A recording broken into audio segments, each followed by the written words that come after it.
Cardon Children's Medical Center, providing comprehensive pediatric care for Arizona's families.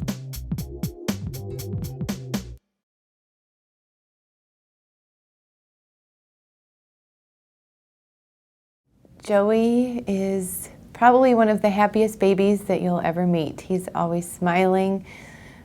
He's always getting into trouble. He's a big mischief maker. He's a normal 1-year-old. I noticed when he was about 8 weeks old that he couldn't turn his head to the left very well. And then I just started noticing that he was favoring his right side, like he would reach for toys with only his right hand. If you have left-handedness or right-handedness under a year of age, that's always abnormal, and it usually means you're weak on one side, and that's a first sign of a stroke very frequently in kids. I knew something was off. You know, I didn't know what, but I knew something. And I was persistent. Every time we would visit the pediatrician, I would tell him, you know, I noticed that Joey's not reaching for toys with his left hand, or he's having a hard time holding his neck, and his head control. It should be better by this point. Finally, at his 6-month checkup, he said, well, yeah, I'm seeing it now too. Let's go ahead and send him to the pediatric neurologist. 1 in 4,000 pregnancies, there's a stroke. The causes can be related to the placenta. You can get inflammation in the placenta that causes clots to go to the brain, or there might be, the baby has a tendency to make clots, or the mother.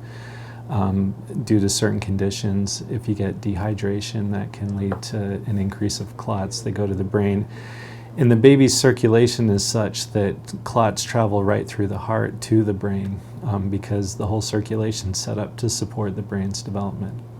I absolutely had no idea that was possible. My husband and I were in shock. Yeah, it's always a shock to parents, and they immediately want to know why, and that's a hard question to answer. Often we don't find the reason why. The good news is that if you're going to have a stroke at any point in your life, that's the time to have it, because your brain is much more able to overcome that injury.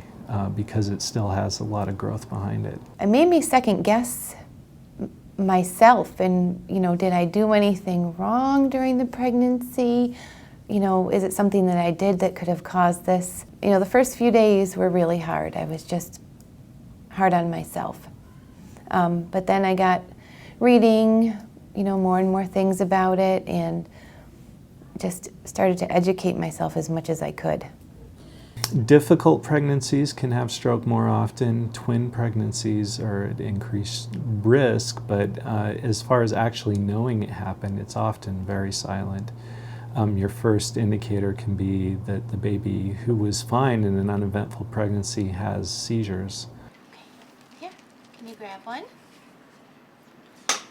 Use this hand. He gets physical therapy and occupational therapy once a week.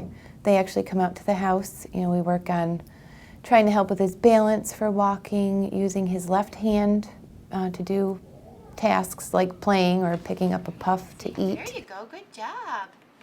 Good job picking it up. Yeah, just trying to strengthen everything and get him to remember that he has a left side, because occasionally he forgets. The younger you are, the more you can rewire your brain around damage. That's the nice thing about being young, is that the brain's still plastic, and where a stroke would paralyze an adult, the kid only shows a little bit of weakness. So the younger that you catch that weakness, the more physical therapy and occupational therapy are the treatments that make the most difference, or speech therapy. The younger you get it, the better. He will walk. That was one of my main concerns. I was worried that he wouldn't walk because of the hemiparesis, the weakness on the left side. He's starting to take steps. It's really just kind of wait and see. We have to watch his speech a little bit more closely, make sure there's not any seizure activity going on, things like that. Up to 50% of babies with strokes will have some degree of developmental delay. They may end up weak on one side and have a cerebral palsy on that side that can impact them for life. So there's a fair percentage that have significant problems, but there's another percentage that you never even know they had a stroke until they get a head CT years later. So Sometimes I feel alone, and you're not alone. There's some great organizations out there that have wonderful support groups. You know, with parents that have children that have gone through this and are going through it, they know. Just don't feel alone, because you're not. There are a lot of people that shy away from kids with chronic problems.